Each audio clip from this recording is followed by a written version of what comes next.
मन मोहन कान्हा विनती करूं दिन रैन, राह तके मेरे नैन, अब तो दरस दे दो कुंज बिहारी, मनवा है बेचैन। ओम श्री कृष्णाय नमः। आप सभी का मेरे YouTube चैनल पर हार्दिक स्वागत है। भगवान श्री कृष्ण सदा आपकी रक्षा करें। आज आप सभी सुनने वाले हैं श्रीमद् भागवत महापुराण कथा के प्रथम स्कंद का 3रा अध्याय।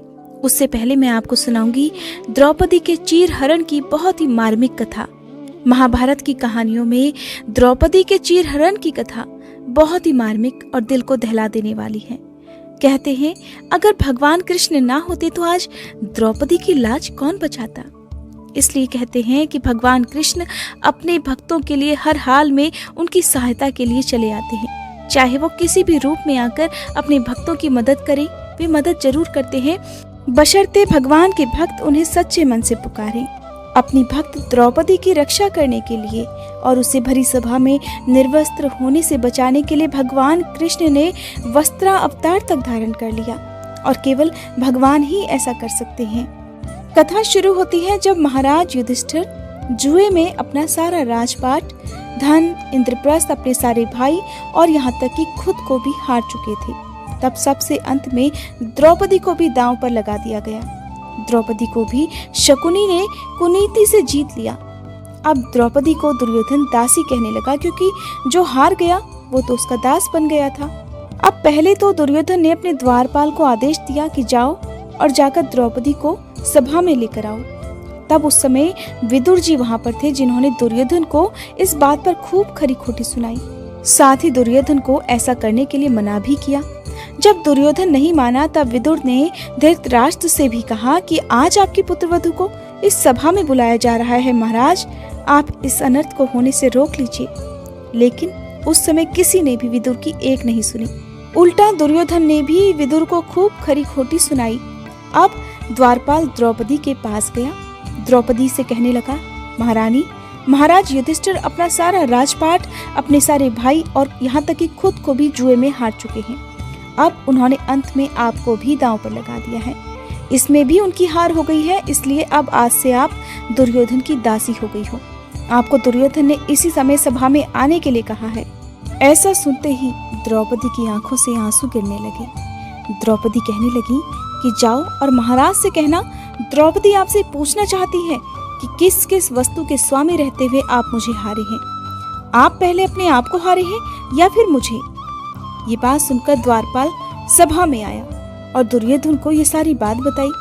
ये जानने के बाद दुर्योधन बहुत क्रोधित हो गया। तब दुर्योधन कहने लगा, जाओ द्वारपाल और जाकर कह दो कि द्रौपदी ये सारे प्रश्न इसी सभा में आकर पूछे। द्वारपाल फिर से द्रौपदी के पास पहुंचा और कहने लगा, हे महारानी, दुर्योधन तुम्हें सभा में ही बुला रहे हैं और कह रहे हैं कि अब खुद ही सभा में आकर अपने प्रश्न पूछ लो। लेकिन द्रौपदी ने सभा में जाने से मना कर दिया। ये बात जब द्वारपाल ने दुर्योधन को बताई तो दुर्योधन अब की बार अत्यंत क्रोधित हो गया और दुर्योधन अब दुशासन अपने भाई से कहने लगा, दुशासन अब तुम जाओ और द्रौपदी को सभा में खींच कर लेकर आओ। अब दुशासन द्रौपदी के पास गया और उस बेचारी आर्त अबला को एक अनाथ की तरह घसीटता हुआ सभा के बीचों बीच ले आया। ठीक उसी तरह से जैसे हवा केले के वृक्ष को झकझोर कर झुका देती है, उसी प्रकार दुशासन द्रौपदी को बलपूर्वक खींचने लगा। दुशासन के इस प्रकार बलपूर्वक खींचने से द्रौपदी का शरीर झुक गया। द्रौपदी ने कहा, मंदबुद्धि दुशासन, मैं रजस्वला हूँ और इस समय मेरे शरीर पर केवल एक ही वस्त्र है और इस दशा में मुझे सभा में ले जाना एकदम अनुचित है। ये सब सुनकर दुशासन तो द्रौपदी को ही अपशब्द कहने लगा और कहने लगा, द्रौपदी तू रजस्वला है या एक वस्त्रा, हमने तुझे जुए में जीता है, इसलिए तू हमारी दासी हो चुकी है और अब से तू वही करेगी जैसा हम कहेंगे और तुझे दासियों की तरह रहना पड़ेगा। द्रौपदी ने फिर से कहा, अरे दुष्ट, इस सभा में शास्त्रों के विद्वान, कर्मठ और इंद्र के समान तेजस्वी, मेरे पिता के समान सभी गुरुजन भी वहां पर बैठे हुए हैं। मैं उनके सामने इस रूप में खड़ी नहीं होना चाहती। हे दुराचारी दुशासन, तू इस प्रकार से मुझे मत खींच कर लेकर जा। लेकिन दुशासन ने द्रौपदी की एक भी बात नहीं सुनी और वो द्रौपदी को बालों से खींचकर घसीटकर बुरी तरह से सभा में ले गया। द्रौपदी ने देखा सभा में बैठे हुए सभी कुरुवंशी चुपचाप तमाशा देख रहे हैं। द्रोणाचार्य, पितामह भीष्म, महात्मा विदुर और राजा धृतराष्ट्र में अब कोई शक्ति नहीं रह गई है। तभी तो ये कुरुवंश के बड़े बड़े महापुरुष राजा दुर्योधन के इस भयानक पापाचार की ओर देख तक नहीं रहे। तब द्रौपदी कहने लगी, मेरे इस प्रश्न का सभी सभासद उत्तर दीजिए। हे राजाओं, आप लोग क्या समझते हैं, धर्म के अनुसार मैं जीती गई हूँ कि नहीं? क्या कोई हारा हुआ व्यक्ति किसी दूसरे व्यक्ति को दांव पर लगा सकता है? कृपया मेरे इस प्रश्न का उत्तर दीजिए। इस प्रकार करुण स्वर में रोती हुई सभा के बीचों बीच में द्रौपदी ने क्रोध में भरे हुए अपने पतियों की ओर भी तिरछी नजर से देखा। उस समय पांडव क्रोध की अग्नि में जल रहे थे, लेकिन उस समय वहां दुर्योधन, कर्ण, शकुनी और दुशासन को छोड़कर अन्य सभी लोगों को सभा में इस प्रकार घसीटी जाती हुई द्रौपदी की दुर्दशा देखकर बहुत दुख हुआ। पांडवों को दुखी और राजकुमारी द्रौपदी को घसीटी जाते हुए देखकर धृतराष्ट्र के एक पुत्र विकर्ण ने द्रौपदी की बात से सहमति जताई और इस जुए के खेल का विरोध भी किया। विकर्ण कहने लगे, द्रौपदी ने आप सब से जो प्रश्न पूछा है, आप सभी लोग उसका उत्तर दीजिए। अगर इस प्रश्न का ठीक ठीक आपने उत्तर नहीं दिया तो हमें भी शीघ्र ही नरक भोगना पड़ेगा। इस प्रकार विकर्ण ने सभा में उपस्थित सभी लोगों से बार बार इस प्रश्न का उत्तर देने का अनुरोध किया, लेकिन दुर्योधन, कर्ण आदि ने विकर्ण को भी डांट कर चुप करवा दिया। अब द्रौपदी ने भीष्म पितामह से पूछा। तब भीष्म पितामह कहने लगे, सौभाग्यशाली बहू, धर्म का स्वरूप अत्यंत सूक्ष्म होने के कारण मैं तुम्हारे इस प्रश्न का ठीक ठीक विवेचन नहीं कर सकता। जो स्वामी नहीं है वो पराये धन को दांव पर नहीं लगा सकता, लेकिन पत्नी तो सदा पति की ही रहती है। और पांडवों ने भी तो इस जुए में पहले खुद को और फिर तुमको हारा है। द्रौपदी अच्छी तरह से जानती थी कि उसके पतियों को चौसर खेलने का अभ्यास तक नहीं है और उन सभी ने छल पूर्वक उनसे चौसर का खेल खेलकर सब कुछ छीन लिया। तब द्रौपदी ने कहा, हे भीष्म पितामह, राजा युधिष्ठिर को सभा में बुलाकर आपने जुए का खेल शुरू करवा दिया और ये बात एकदम सत्य है कि इन्हें तो जुआ खेलने का अधिक अभ्यास तक नहीं है।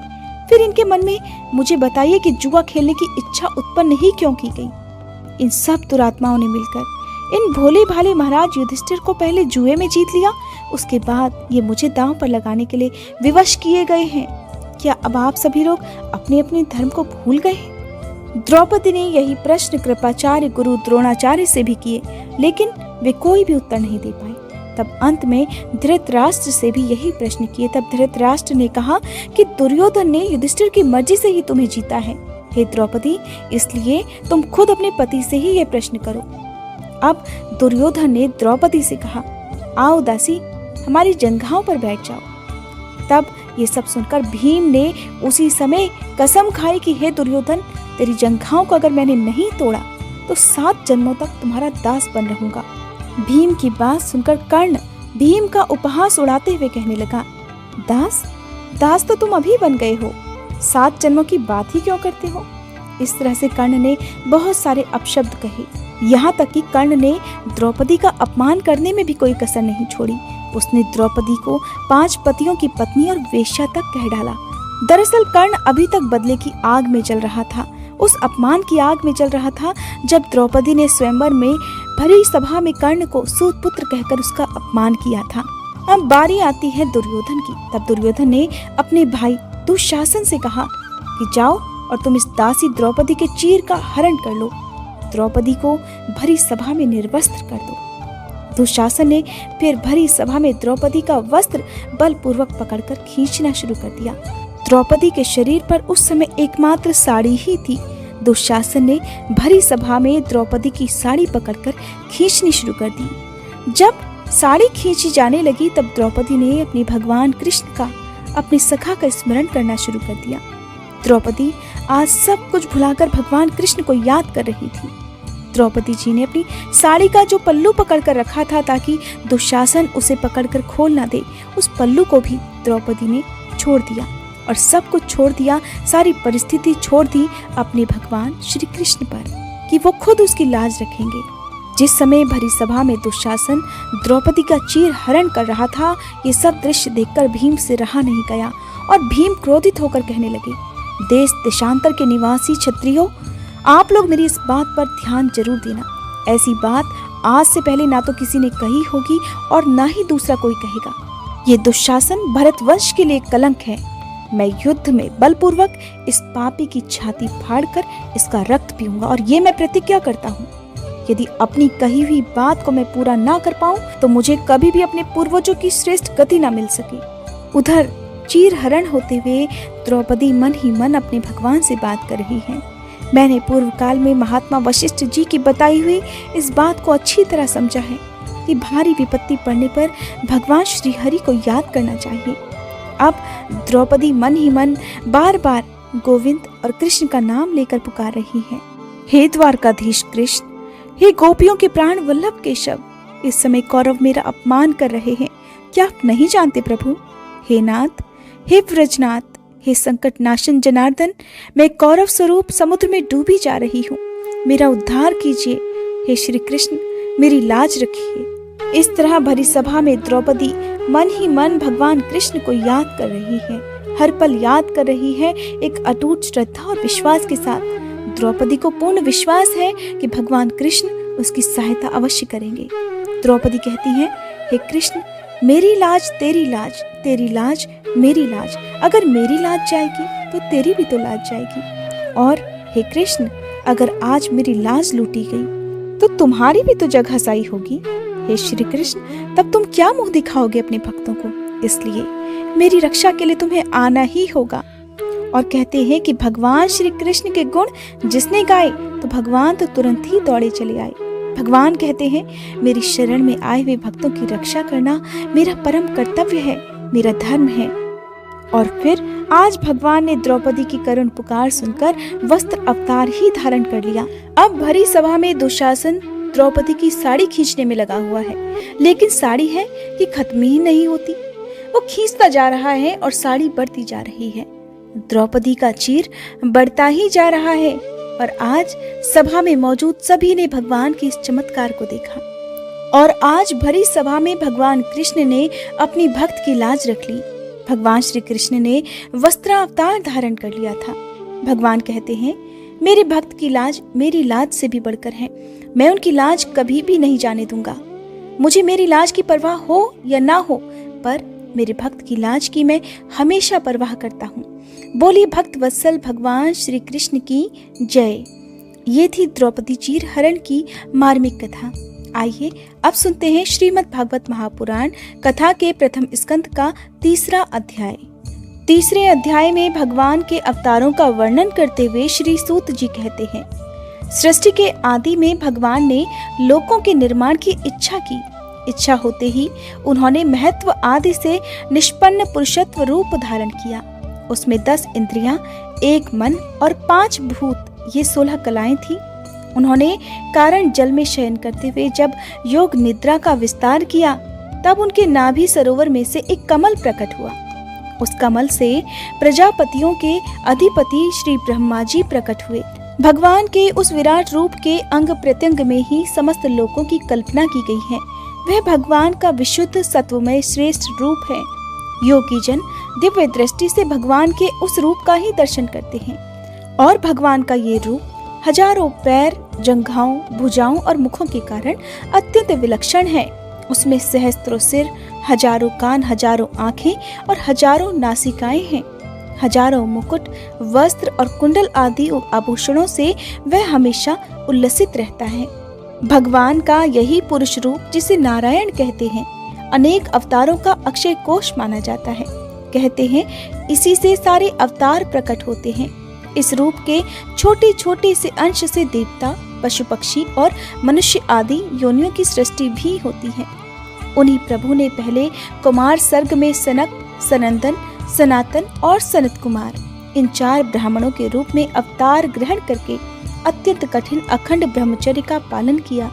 दूसरी बार इस संसार के कल्याण के लिए समस्त यज्ञों के स्वामी उन भगवान ने ही रसातल में गई हुई पृथ्वी को निकाल लाने के विचार से सूकर रूप भी ग्रहण किया। और ऋषियों की सृष्टि में उन्होंने देवर्षि नारद के रूप में 3रा अवतार धारण किया। सात्वत तंत्र का, जिसे नारद पांचरात्र कहते हैं, उपदेश किया। उसमें कर्मों के द्वारा किस प्रकार कर्म बंधन से मुक्ति मिलती है इसका भी वर्णन है। धर्म पत्नी मूर्ति के गर्भ से उन्होंने नर नारायण के रूप में चौथा अवतार धारण किया। इस अवतार में उन्होंने ऋषि बनकर मन और इंद्रियों का सर्वथा संयम करके बड़ी कठिन साधना भी की। पांचवें अवतार में सिद्धों के स्वामी कपिल के रूप में प्रकट हुए और तत्वों का निर्णय करने वाले सांख्य शास्त्र का, जो कि समय के फेर से लुप्त हो गया था, आसुरी नामक ब्राह्मण को उपदेश दिया। अनुसुईया के वर मांगने पर छठे अवतार में वे आत्रि की संतान दत्तात्रेय हुए। इस अवतार में उन्होंने अलर्क और प्रहलाद आदि को ब्रह्म ज्ञान का उपदेश दिया। सातवीं बार रुचि प्रजापति की आकुति नामक पत्नी से यज्ञ रूप में उन्होंने अवतार ग्रहण किया और फिर अपने पुत्र याम आदि देवताओं के साथ स्वयंभू मनवंतर की रक्षा भी की। राजा नाभि की पत्नी मेरु देवी के गर्भ से ऋषभ देव के रूप में भगवान ने 8वां अवतार धारण किया। इस रूप में उन्होंने परमहंसों का वह मार्ग जो सभी आश्रमियों के लिए वंदनीय है दिखाया। ऋषियों की प्रार्थना से 9वीं बार वे राजा पृथु के रूप में अवतीर्ण हुए। शौनक आदि ऋषियों, इस अवतार में उन्होंने पृथ्वी से समस्त औषधियों का दोहन किया था। इससे यह अवतार सभी के लिए बहुत ही कल्याणकारी हुआ। चाक्षुष मनवंतर के अंत में जब सारी त्रिलोकी समुद्र में डूब रही थी, तब उन्होंने मत्स्य के रूप में 10वां अवतार ग्रहण किया। पृथ्वी रूपी नौका पर बिठाकर अगले मनवंतर के अधिपति वैवस्वत मनु की रक्षा की। जिस समय देवता और दैत्य समुद्र मंथन कर रहे थे, उस समय 11वां अवतार धारण करके कच्छप रूप से भगवान ने मंदराचल को अपनी पीठ पर धारण किया। 12वीं बार धन्वंतरी के रूप में अमृत लेकर समुद्र से प्रकट हुए और 13वीं बार मोहिनी का रूप धारण करके दैत्यों को मोहित करते हुए देवताओं को अमृत का पान कराया।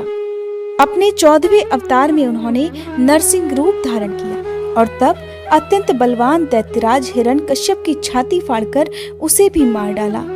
15वीं बार वामन का रूप धारण करके भगवान दैत्यराज बलि के यज्ञ में गए। वे चाहते तो थे त्रिलोकी का राज्य, परंतु मांगा उन्होंने केवल 3 पग भूमि। 16वें परशुराम अवतार में जब उन्होंने देखा कि राजा लोग ब्राह्मणों के द्रोही हो गए हैं, ब्राह्मणों से द्वेष रखने लगे हैं और ब्राह्मणों पर अत्याचार करने लगे हैं, तब उन्होंने पृथ्वी को 21 बार क्षत्रियों से शून्य कर डाला। इसके बाद अपने 17वें अवतार में सत्यवती के गर्भ से पाराशर जी के द्वारा वे व्यास जी के रूप में अवतीर्ण हुए। उस समय लोगों की समझ और धारणा शक्ति कम देखकर उन्होंने वेद रूप वृक्ष की कई शाखाएं बना दी। 18वीं बार देवताओं का कार्य संपन्न करने की इच्छा से उन्होंने राजा के रूप में राम अवतार ग्रहण किया। सेतु बंधन, रावण वध और बहुत सारी वीरतापूर्ण लीलाएं भी की। 19वें और 20वें अवतारों में उन्होंने यदुवंश में बलराम और श्री कृष्ण के नाम से प्रकट होकर पृथ्वी का भार उतारा। उसके बाद कलयुग आ जाने पर मगध देश में देवताओं के द्वेषी दैत्यों को मोहित करने के लिए अजन के पुत्र के रूप में आपका बुद्धावतार हुआ। और इसके भी बहुत पीछे जब कलयुग का अंत समीप होगा और राजा लोग प्रायः लुटेरे हो जाएंगे, तब जगत के रक्षक भगवान विष्णु यश नामक ब्राह्मण के घर पर कल के रूप में अवतार लेंगे। हे शौनक आदि ऋषियों, जैसे अगाध सरोवर से हजारों छोटे छोटे नाले निकलते हैं, वैसे ही सत्वनिधि भगवान श्री हरि के असंख्य अवतार हुआ करते हैं। ऋषि, मनु, देवता, प्रजापति, मनुपुत्र और जितने भी महान शक्तिशाली हैं, वे सब के सब भगवान के ही तो अंश हैं। ये सब अवतार तो भगवान के अंशावतार अथवा कला अवतार हैं, परंतु भगवान श्री कृष्ण तो स्वयं अवतारी ही हैं। जब लोग दैत्यों के अत्याचार से व्याकुल हो उठते हैं, तब युगों युगों में अनेक रूप धारण करके भगवान उन सभी की रक्षा करते हैं। भगवान के दिव्य जन्मों की यह कथा अत्यंत गोपनीय और रहस्यमयी है। जो मनुष्य एकाग्र मन से नियम पूर्वक शाम को या फिर प्रातः काल को प्रेम पूर्वक इसका पाठन या श्रवण करता है, वह सब दुखों से छूट जाता है। इस प्रकार भगवान की लीलाएं अमोघ हैं। वे लीला से ही इस संसार का सृजन, पालन और संहार करते हैं, किंतु इसमें आसक्त नहीं होते। प्राणियों के अंतःकरण में छुपे रहकर ज्ञानेंद्रिय और मन के नियंता के रूप में उनके विषयों को ग्रहण भी करते हैं, परंतु उन सब से अलग भी रहते हैं। वे परम स्वतंत्र हैं। वे विषय उन्हें कभी लिप्त नहीं कर सकते। जैसे अनजान मनुष्य जादूगर या फिर नट के संकल्प और वचनों से की हुई करामातों को नहीं समझ पाता, ठीक वैसे ही अपने संकल्प और वेदवाणी के द्वारा भगवान के प्रकट किए हुए इन नाना प्रकार के नाम और रूपों का और उनकी लीलाओं को कुबुद्धि जीव बहुत सी तर्क युक्तियों के बाद भी नहीं पहचान पाते। चक्रपाणी भगवान की शक्ति और पराक्रम अनंत है, उनको कोई भी नहीं पा सकता। वे सारे जगत के निर्माता होने पर भी उन सब से सर्वथा परे हैं। भगवान के स्वरूप को या फिर उनकी लीला के रहस्यों को केवल वही जान सकता है जो नित्य निरंतर निष्कपट मन से और निष्कपट भाव से उनके चरण कमलों की दिव्य गंध का सेवन करता है, सेवा भाव से उनके चरणों का चिंतन मनन करता रहता है। हे शौनक आदि ऋषियों, आप लोग बड़े ही सौभाग्यशाली और धन्य हैं, जो इस जीवन में और विघ्न बाधाओं से भरे इस संसार में रहकर भी समस्त लोकों के स्वामी भगवान कृष्ण से वह सर्वात्मक प्रेम करते हैं, जिससे फिर इस संसार में जीवन मरण के भयंकर चक्र में नहीं आना पड़ता। भगवान वेद व्यास जी ने यह वेदों के समान भगवत चरित्र से परिपूर्ण भागवत नाम का पुराण बनाया है। उन्होंने इस कल्याणकारी और महान पुराण को लोगों के परम कल्याण के लिए अपने आत्मज्ञान शिरोमणि पुत्र को ग्रहण कराया। इसमें सारे वेद और इतिहासों का सार संग्रहित किया गया है। श्री शुकदेव जी ने राजा परीक्षित को यह सुनाया। उस समय वे परम ऋषियों से घिरे हुए आमरण अनशन का व्रत लेकर गंगा तट पर बैठे हुए थे। भगवान श्री कृष्ण जब धर्म ज्ञान आदि के साथ अपने परम धाम को पधार गए, तब इस कलयुग में जो लोग अज्ञान रूपी अंधकार से अंधे हो रहे थे, उनके लिए यह पुराण रूपी सूर्य उस समय प्रकट हुआ है। हे शौनक आदि ऋषियों, जब महातेजस्वी श्री शुकदेव जी महाराज वहाँ इस पुराण की कथा कह रहे थे, तब मैं भी वहाँ पर बैठा हुआ था। मैंने वहाँ पर उनकी कृपापूर्ण अनुमति से इसका अध्ययन किया। जैसा मेरा अध्ययन है और मेरी बुद्धि ने जितना भी इस प्रकार इसको ग्रहण किया, उसी के अनुसार अब मैं इसे आप लोगों को भी सुनाऊंगा। श्रीमद् भागवत महापुराण प्रथम स्कंद का 3रा अध्याय समाप्त। बोले कृष्ण भगवान की जय। भागवत महापुराण कथा का अगला अध्याय सुनने के लिए कृपया मेरे चैनल पर आने वाली वीडियो का इंतजार जरूर कीजिएगा।